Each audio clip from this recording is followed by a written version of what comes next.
રાજ્યના પોલીસ વડા વિકાસ સહાયે 100 કલાકમાં અસામાજિક તત્વો પર કડક કાર્યવાહી કરવાની સૂચના બાદ સુરત શહેર પોલીસે એક્શનમાં આવી ગઈ હતી। ખાસ કરીને બુટલેગરો અને માથાભારે તત્વોએ ગેરકાયદેસર રીતે બનાવેલા બાંધકામો પર પોલીસ સુરત મહાનગરપાલિકા સાથે મળી ડિમોલિશનની કામગીરી કરી હતી। સુરત શહેર પોલીસ દ્વારા શહેરના અલગ અલગ વિસ્તારોમાં માથાભારે આરોપીઓ સામે કાર્યવાહી કરવાનું ચાલુ કરવામાં આવ્યું છે, જેમાં ખાસ કરીને માથાભારે ઈસમો ઘરનું ડિમોલિશન હાલમાં પોલીસ દ્વારા કરવામાં આવી રહ્યું છે।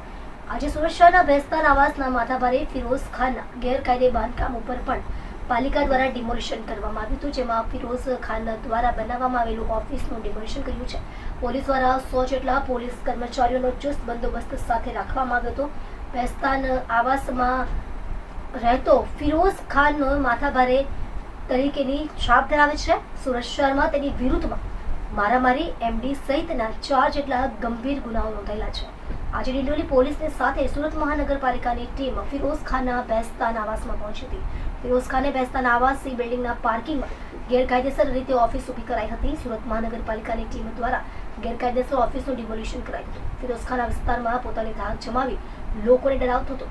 હાલ પોલીસની કાર્યવાહીને કારણે તે ભાગી ગયો છે।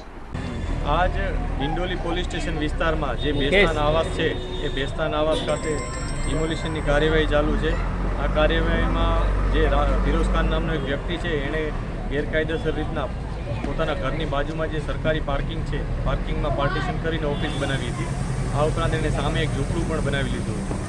એ અહીંયા ઓફિસમાં બેસી ગેરકાનૂની કામો કરતો હતો। લોકોને પરેશાન કરવાના અલગ અલગ એના કિમિયાઓ છે, જેમાં એ લોકો આસપાસના લોકોને હેરાનગતિ કરતા હોય છે, ધાક ધમકી આપતા હોય છે। એવી પણ ફરિયાદો આવી છે કે ખંડણી પણ ઉઘરાવી છે। એ બાબતે પણ અમે તપાસ કરી રહ્યા છીએ। અત્યારે જે પણ ફરિયાદી આવશે એ મુજબ કાર્યવાહી કરવામાં આવશે। ફિરોઝ ખાન વિરુદ્ધ અગાઉ 4 ગુના નોંધાયેલા છે, જેમાં એક ડ્રગ્સ NDPSનો ગુનો છે। આ ઉપરાંત મારામારી, ધાક ધમકી આ પ્રકારના ગુનાઓ નોંધાયેલા છે। એ ઓફિસમાં બેસી લોકોને રંજાડતો હતો। અહીંયા ખૂબ જ ઓછી ઇન્કમવાળા લોકો વસે છે, જે લોકોની આર્થિક સ્થિતિ બહુ સારી નથી હોતી। એ પ્રકારના લોકો અહીંયા સરકારી આવાસમાં રહેતા હોય છે।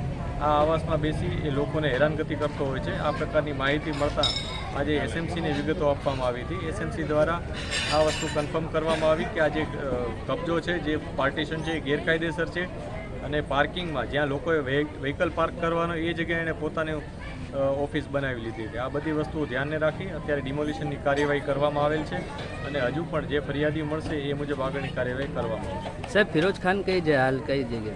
ફિરોઝ ખાન હાલ અત્યારે અહીંથી જતો રહ્યો છે, એની અમે શોધીએ છીએ। એના વિરુદ્ધ જે પણ ફરિયાદ આવશે એ મુજબ કાર્યવાહી કરવામાં આવશે। આ ઉપરાંત અત્યારે ક્યાં છે, એને કઈ પ્રોપર્ટી વસાવી છે એની પણ અમે જાંચ પડતાલ કરીશું। ગુનેગારોને શું મેસેજ આપશે? એક જ મેસેજ છે, એ લોકોને રંજાડે છે, સામાન્ય નાગરિકોને પરેશાન કરે છે, એના વિરુદ્ધ ચોક્કસ કડકાઈથી કાર્યવાહી કરવામાં આવશે।